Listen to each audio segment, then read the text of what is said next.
All right, so I think we've all had a certain amount of experience with shooting handguns. The difference between we're out here with the iron Sightmark team. sights and red dot sights is He's going over some when we know that some when red we're dot. shooting iron sights, we have to align our sight picture and our sight alignment, right? So ultimately, we know this is our target. We have to get our gun up and we have to align that front post in the rear post, and we're looking for equal height, equal light to make sure everything's lined up. The difference between needing to do this and using the red dot sight is once that red dot is sighted, you no longer have to worry about the sight alignment for your sight picture. So it makes your acquisition a lot faster and reacquisition a lot faster. The mechanics of our grip does not change. What we have to do is mentally not look for the dot, but keep our focus on the target. So ultimately what we want to do is, gun is unloaded. We want to make sure we're building our grip in the same way we normally would, and we want to present the gun under the dominant eye. So if you're unsure what your dominant eye is, that's something you're going to need to know. Because if you're right eye dominant, you're going to present the gun, eyes on target, and you present the gun up, and the dot's going to be there. Don't look for the dot. Look at your target and present the gun, the dot will appear. If the dot doesn't, it's in one of two places. Off to the left or a little high for most right-handed shooters. And what that indicates is we need to make some adjustments on the grip. If our dot's to the left, support hand just needs to do a little bit more work of clamping onto the gun, and that dot's going to show up. If the dot's a little high, we want to clamp on the firing hand to bring that dot down. Right?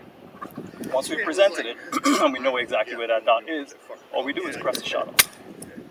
The muzzle's going to rise, and the one thing we cannot do is try to stop recoil. So what we do is we give it somewhere to go with a predictable pattern. Your grip is going to tell you a lot about, the behavior of your dot is going to tell you a lot about your grip. Ultimately, what you want is, if you've created enough of a vise on either side of this gun this way, the recoil will go this way. Predictable pattern. So we know it's going to rise to 12 and it's going to come back down into that window. But if your recoil is doing like an ellipsis off to the 1 o'clock, you now know that there's something that's happening during your firing sequence. You're changing the way that your grip is actually staying and the durability of your grip throughout the firing sequence. So if you find yourself doing it, that means that at some point we have to make an adjustment, and that adjustment is going to be firing hand. You guys want to try it out? Come on, try it out, man.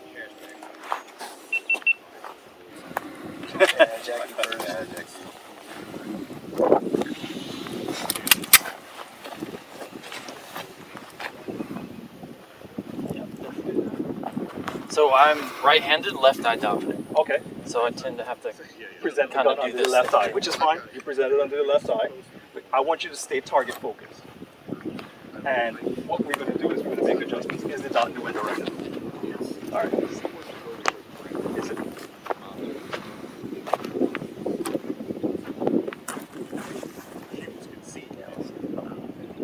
So I want you to make an adjustment with your hands until that dot's there. And it may be a matter of pushing up onto the gun more so it comes into the window. And every gun's grip angle is going to depend on how you present the gun. You see it there? All right, so close your eyes for me for a second. Don't change anything with your hands. Open your eyes again. Is the dot there? There we go. So that is your natural point of aim. So this is where you need to present to. So what I'd like you to do is to just compress it, push back out to that same point. Remember all those touch points in your hand on the grip.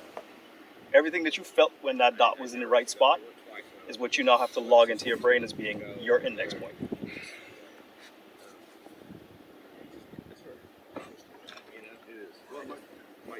Rock and roll. See?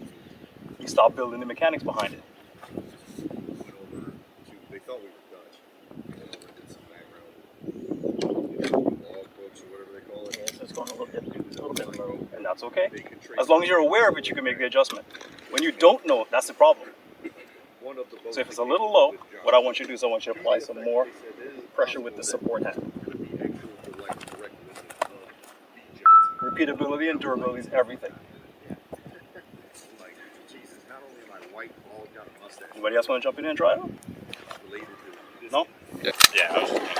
Chris Spence here teaching us. Hey Chris, you got some social media stuff going on too. What's your social media? It's Spence _GWG. It's literally golf with gunpowder.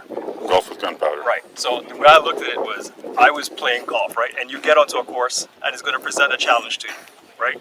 You never know what club you need to use to get that shot to where you need to get it. But you have to devise your own approach to getting that ball from tee into the hole.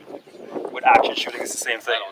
You have a course of fire, and ultimately you have to determine, based on my skill set, how can I engage this course of fire effectively. So it's golf with gunpowder. I like that. Thanks, Chris. Absolutely.